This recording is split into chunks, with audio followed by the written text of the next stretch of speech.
specific in my eyes to S&C, as it were, right?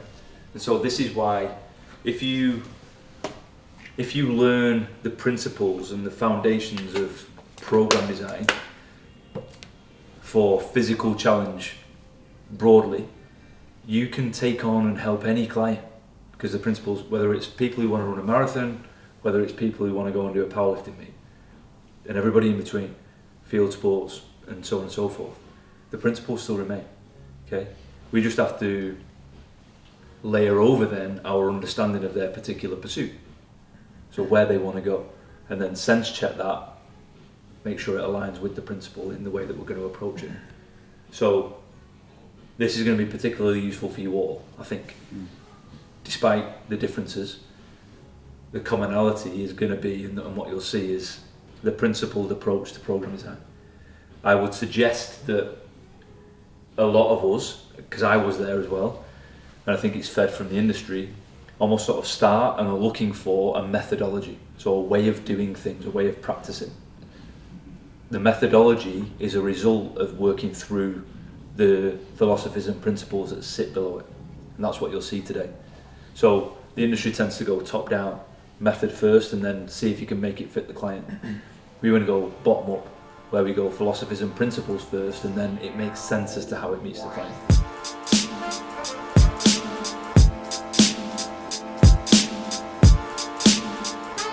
So if we think about what they can recover from and what this zone looks like, it's that, you said it, that wants to be observed.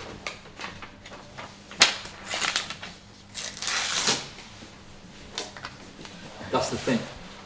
That then shapes the intensity that they're ready for. If we zoom all the way out, that might look like in some way that some days they're at 70, 80 and then some days they can push to 80 to 90.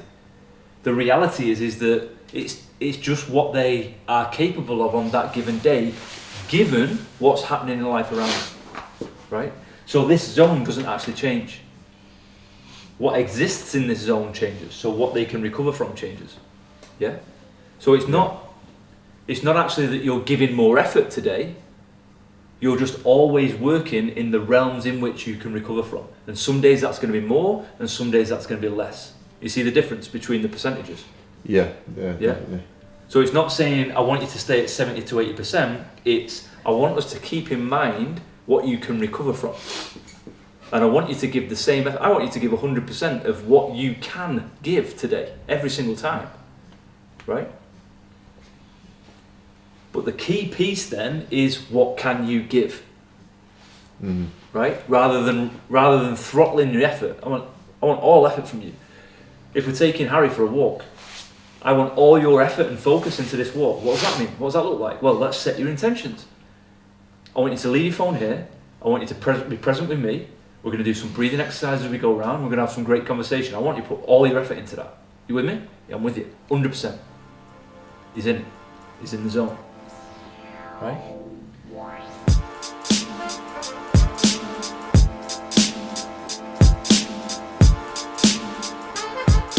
So in an assessment piece, we're thinking about the squat, the hinge, lunge, the push, pull, etc. We're also thinking about their abilities in here. So what does that look like? Whilst they're doing these things, are they able to maintain stability? Are they able to rotate, etc., etc., right? Gives us insights. The more you learn about the human body and how it moves, probably the more you'll be able to take away from these bottom few. But in the first instance, it might just be that this is what we look at. As in, what is their ability to hold a plank or a high plank, okay, whilst maintaining a nice tight line. Therefore, understanding what strength they have in here to manage the association between ribs and hips. Because if they can't do that in a high plank and they haven't got the strength to do that, how do we expect them to manage themselves in here, okay, whilst we're moving? If in a high plank they're struggling to manage their shoulder blades? Can they find protraction without getting into a funky position? Can they hold that there? Or does gravity make them do this? In which case, how do we think they're going to perform in here? Yeah, all these things. Can we notice what their shoulder flexion is? Their shoulder flexion abilities, which are going to then get us thinking about, okay, well, what would be their vertical push and pull challenges? Does it make sense for somebody with limited shoulder flexion to challenge them with a direct strict press or a full dead hang pull-up or something similar? Or might that send us into the realm of forceful challenge, where the body needs to adapt? It probably will, but it'll be down the dead end of compensation. Okay.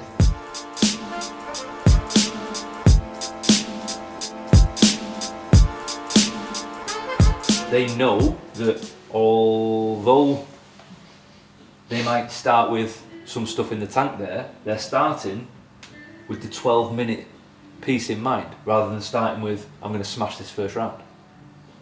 Okay? Because the mindset of, I'm going to smash this first round, leads to getting less out of the 12-minute piece. Okay? The more we practice these things, and think about how many time frames and how many combinations of movements and how many different ways we can explore our aerobic activity there are. It's infinite, really. But then within it, we can start to see patterns, so we can start to get an idea of what our paces are across a 12-minute piece, across a 10-minute piece, across an 8-minute piece, across a 16-minute piece. You can start to look at a work-focused workout where it's for time, right? So you're going to do an amount of work that's set for, and you're going to do that for time. Time is going to be the measure. You can look at it and go, I've got an idea as to how long that'll take based on my capabilities with these movements that sit within. So I know that because burpees jack my heart rate up, I'll need to go a little steadier on the row, right? Because I'm a taller individual. So I could pull the shit out of the row, but I know that that's not going to put me in a good place for the burpees, right? So my max 500 meter time might be 120. But in this setting where I've got 3 500s and burpees and box jumps, probably a 145 to a 150 would be a nice sustainable pace, right? And then you find your rhythm on your burpees because you've practiced them. And then you find your technique and your rhythm on the box jumps because you've practiced them. And all of a sudden, all of the movements that sit within that piece are just like every stroke of the row. They're just another rep, another aerobic rep, okay? So we're not now thinking burpees, box jumps and row, we're just thinking 12 minutes of aerobic activity. And there's a bit of a shift there, yeah?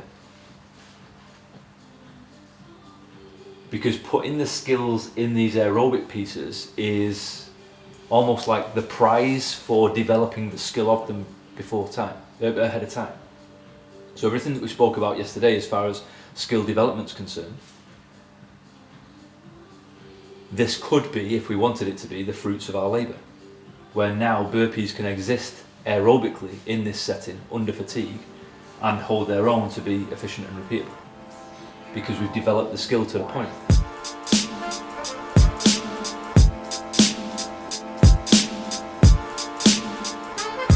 So your 5-minute interval pace is your 20-minute test pace, which means, what would your 3-minute interval pace be? Okay. 12-minute test pace. 12-minute test pace.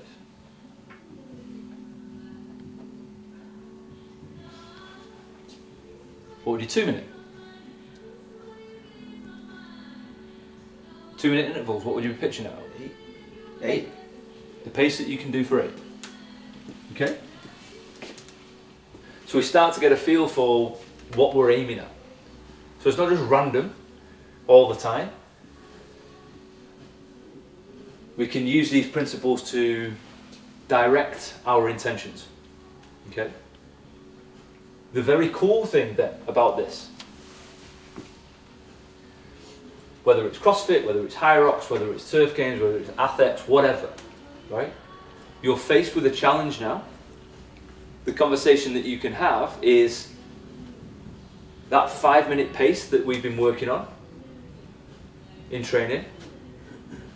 Here's your 15-minute test or your 20-minute test. That's the pace I want you to hold. Right? It's going to be grim, but you can do it because we've built the volume, we've built the capacity. The only thing standing in your way is this. Right? Do you want it enough?